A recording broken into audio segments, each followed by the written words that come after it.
Hello interwebs, and it's Lostrekkie here. Apologies for the sort of crappy quality on the video.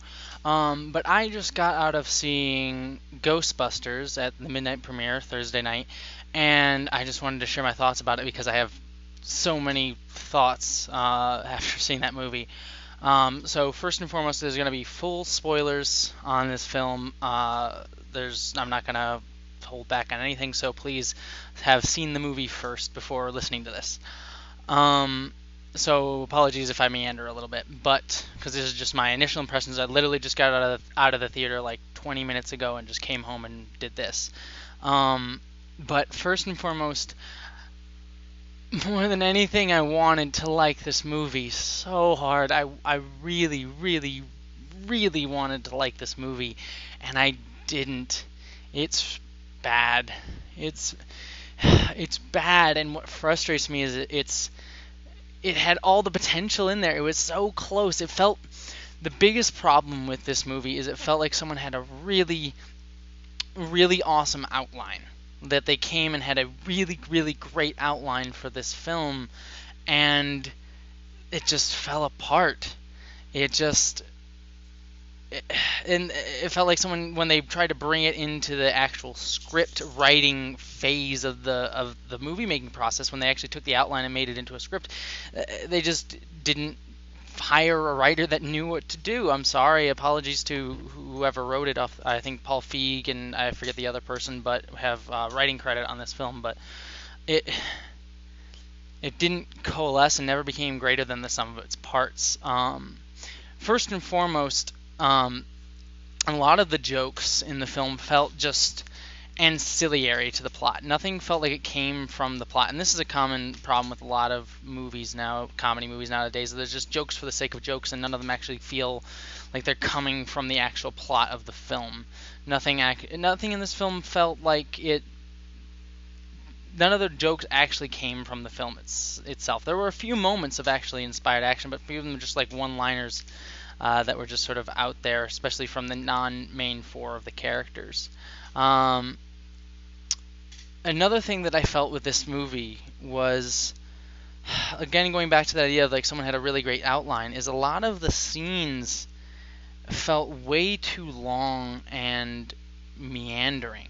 There's this when this hit me was in the film when they were taken to the mayor's office for the first time, and they're sat down and they're just talking and nothing's really happening in the scene. It's just like a lot of meandering, talking about stuff. Nothing really funny is happening. There's that silly.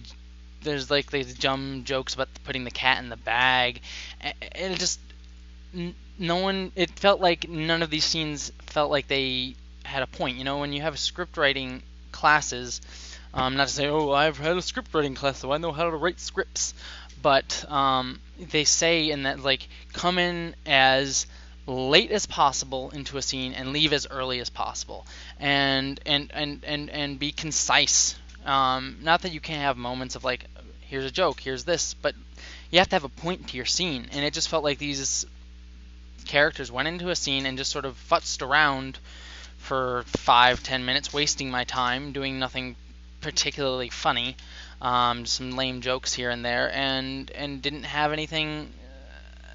The scene just didn't have anything specific to say, and that happened multiple times in the movie. Like when they go and face the main bad guy down in the basement. I don't even remember his name because he was kind of forgettable. But they go down to the basement to face him, and there's just like they talk and they start talking about soup and salad, and it's supposed to be a joke. It's like, oh, we're trying to stop this guy and we're talking about soup, ha ha ha. But it just felt off track. It felt like there was no forward momentum in any scene.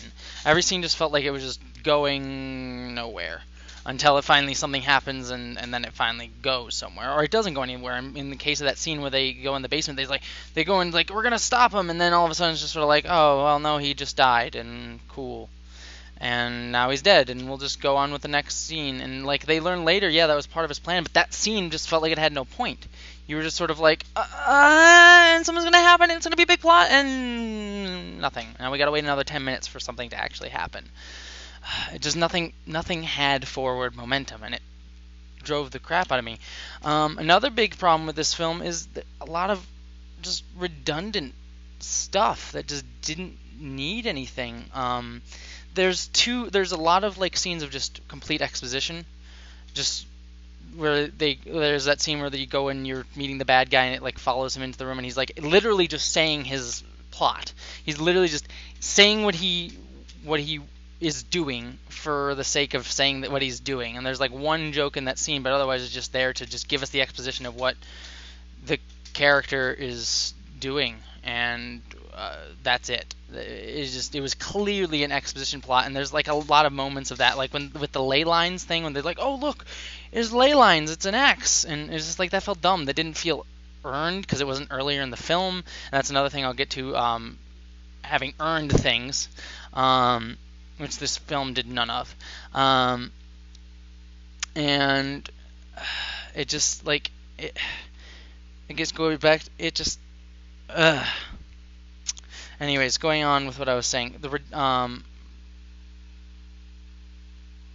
there's the exposition scene with the ley lines. They draw the ley lines, and it's just an exposition where they're just speaking out random stuff, or like when the nuclear bomb at the end of the film, when they have to shoot the nuclear bomb, they like have this like 5 minutes of like, oh yeah, and then you shoot the thing and it to do that. Oh, you're brilliant, Patty, and it just. Okay, cool, some really obvious exposition lines that just felt obviously like exposition. They weren't funny or clever or different. They're just there to just help move the plot along. And going back to what I was saying earlier about redundant scenes, there's 2 scenes of them getting an arsenal in the film where they show them training with the proton pack, and then they come back later and they get more guns, like the ghost chipper that they use in the end of the film. Why do we need 2 scenes of that? I mean, it's cool that she's building stuff. I loved the Holtz's character, and I loved the inventions that she came up with throughout the film, but why do we need 2 of those scenes? Why couldn't you just had all those inventions at the beginning in the one scene, so that when they are used later in the film, if you show them at the beginning of the film, when they are used later on in the film, they feel more earned. They feel like we haven't seen them, and then they finally come back, and it's like, oh yeah, they actually used it, instead of having it be in the middle of the film, and then they're feels like there's no actual point to them having it. It just didn't feel earned. And going into that, there's no payoff in this script. That nothing. Again, I keep saying it. That nothing. This is the biggest thing. Nothing in this film feels earned at all. None of it feels earned. At the end of the film, the biggest moment where I just realized this was at the end of near the end of the film when the Stay Puft Marshmallow Man falls on top of everyone, which is a just stupid cameo, which I'll get into the dumb cameos of this movie later. But it falls on top of them, and Kristen Wiig's character comes up with the Swiss Army knife that was given to her by Holtz and stabs it and says, "Hi, a girl always needs a knife." And it's supposed to be like this clever moment. It's like, oh, look, we're connecting with what happened early in the film, but that knife was earlier in the film, but it didn't have any emotional purpose. It was just a one-off joke. It didn't feel like when she brought it back up, it didn't feel earned. And also with Kristen Wiig's character coming back at that moment, didn't feel earned. She appeared and everyone's like, oh yeah, you're here, let's go on and fight the bad guys. She just appeared and everyone was cool with it, and it didn't feel like there felt like there was a missed opportunity. With her character development, like her whole character at the beginning of the film is, I want to be legitimate, I want to be believed, and I want to be respected in what I want to do. And then you have this setup, a great setup of the mayor constantly like, yeah, we totally believe you, but we don't want anyone else to know. And the same thing, and there's that moment where Kristen Wiig characters with Bill Murray's character, where she's like, I'm gonna prove it to him, and then causing Bill Murray's character to die. And what I would have done, what would have been a great way to have a darker moment in this film, would have been to have Kristen Wiig's character reject the team at some point. So that she's just like, at one point when the mayor's just like rejecting them again, when the bad guy kills himself, she should have been, and they get fake arrested. I would have had Kristen Wiig's character be like, you know what, I'm done with this. I just want to be legitimate. I'm tired of not being believed. I'm done with the team. And quitting on them and leaving them. Matching what happens at the beginning of the film when, her partners are upset that she left them and didn't stick with them and didn't believe in them. Um, so that when she finally figures out what the evil plan is, she finally has to be the one to prove it to other people, to make them believe, even when she's trying to deny it the whole time. And then when she appears at the end with the knife and kills the Stay Puft Marshmallow Man, that would have felt like a great earned moment, because it would have fit with the character, that she had to go through this character development of being like, okay, even though people don't believe in it, I'm going to stand up for what needs to be done. And she goes and saves them, and the Ghostbusters are like, oh, you're actually here. We didn't think you would be here. We can't do it without you, but we didn't know if you were going to be here. Whereas in this way the film's written now, she's just like, oh yeah, of course you were going to be here. We just didn't know when you were going to show up. And you just showed up at an opportune time with this plot device that we introduced early in the film that has no real emotional moment. And you could have tied in the knife and have her been like, she gets it in the arsenal scene, and then at the end of the film, when she leaves the team, you have her give back the knife or reject the knife, and try to give it back to Holtz, and Holtz is like, no, you need it, like, keep it. And it would have had an emotional resonance between her character and Holtz's character. Holtz, I loved her character, but she didn't have any emotional moments until the very end. So her character didn't feel three-dimensional. And so if you had that emotional connection between Kristen Wiig's character and Holtz, that would have made something. But as it stands now, there's nothing earned there. And again, going with all of that is a lot of the film just felt underwhelmed with itself. The highs didn't feel high enough and the lows didn't feel low enough. Like when they finally caught their first ghost, I didn't feel all the excitement. I didn't feel it. It just, they went back to their apartment and it was like, oh yeah, we'll do a little bit of a dance and that's about it. And I didn't feel the excitement of that moment. It's like, we did it. We finally did it.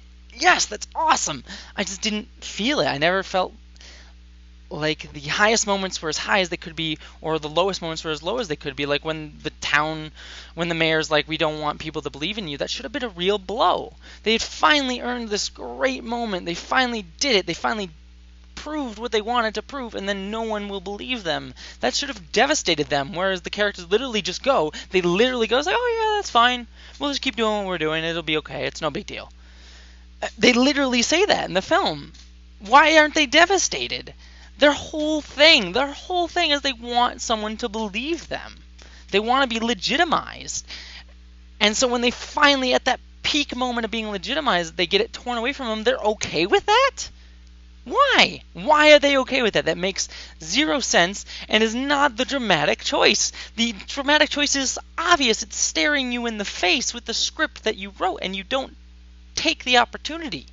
That's what frustrates me. There's so many opportunities. There's such great setup here. It's a great outline of a movie. There's such great setup, and none of it actually pays off. You had so much potential in what you started.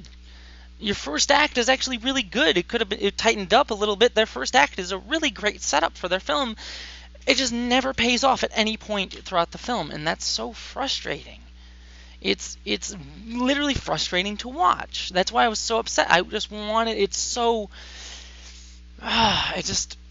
feels like you're just taking me right to the edge of like, oh, this is going to be great, and then not delivering on that. It's just disappointing. And another thing, just really quickly to just mention off of that, is all the cameos in this film, literally all of them, except for maybe, I forget her name and I apologize for that, but the receptionist from the original movie appears as a receptionist in this film, and she has a pretty good moment. That's a great cameo, but like, Bill Murray's cameo, Dan Aykroyd's cameo, a few of Sigourney Weaver's cameo, a few of the others' cameos. There's a few other cameos in this film. This never felt inspired, never felt great, and Bill Murray's one was a great setup, again, where he's someone who doesn't believe in ghosts. That should be a great setup. It's a complete opposite of his character from it's like an opposite and not an opposite of his first character. That's clever, because his first character in the original film didn't believe in ghosts either, and then eventually did. But it just never pays off again, and it just feels like meandering. The scenes feel meandering. And just none of the cameos felt inspired. Like when Dan Aykroyd shows up, it's just like, yeah, I'm a taxi driver. Here, let me spout a few lines of some that like call back to the original film, and then I'm gonna be gone. That's cool. It just like he literally appears, and then and then drives up, says a few like callback lines, and then drives away. That's not a clever cameo. It's just you putting him in there to put him in there. You know, you can have him be like a ghost expert that they go and visit, or have him be someone that matters, even if it's just a small bit, even if it's just a small piece of it mattering. Like maybe he's a person that calls them to hunt ghosts. Like you could have had him be the director of the hotel. That's a small part that would have felt part of the plot, instead of him literally driving in, saying a few lines, and driving away. It's just disappointing. It's just totally disappointing. I do want to end this video with saying a couple good things about about this film. The one good thing I really love about this film is actually the characters. The main four characters actually felt real. They didn't succumb to what a lot of, I think, major movies these days are, which is Avengers-itis, where they become really quippy, and they just say, here's a quippy line, here's a quippy line, and I never really feel like a real character. They actually felt like real people. Like there's that moment Holtz is singing like, hey, you want to come eat a sandwich? Come on, knock knock, get a sandwich. She's singing that song. We all do that. That felt real and earned and actually like a nice, cute moment for her character.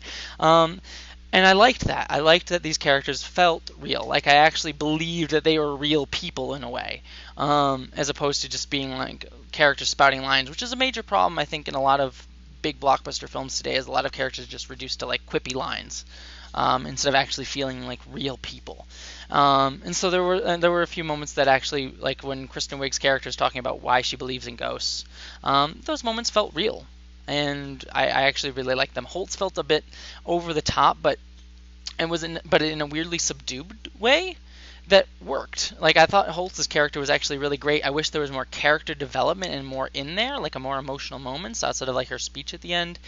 But the character was good because she felt real, not overdone, but sort of this quirky, weird person, and I liked that. I thought that was really, really cool. So Holtz's character was absolutely great. She's easily a standout of the film. I just wish she had more character development and more to do. But she was clever. And Chris Hemsworth was actually very hilarious. Like Chris Hemsworth's whole character in this film was actually very, very funny. And I liked that male character is actually kind of seen as the ditzy, stupid one. That's sort of my feminist agenda for the film. None of this, I had them being female, like, I mean, obviously I don't care that they're female. I'm transgender. I don't really give a shit about all this gender stuff that people are upset about. Them being women didn't matter. It was fine. It's cool. I'm fine with it. But it was nice to see like sort of the male characters sort of being the ditzy, dumb ones, and ineffectual ones throughout the film. So that was kind of nice. So yeah, those are my quick thoughts on Ghostbusters. Sorry they're a bit meandering, but I hope they were interesting. And thank you for listening.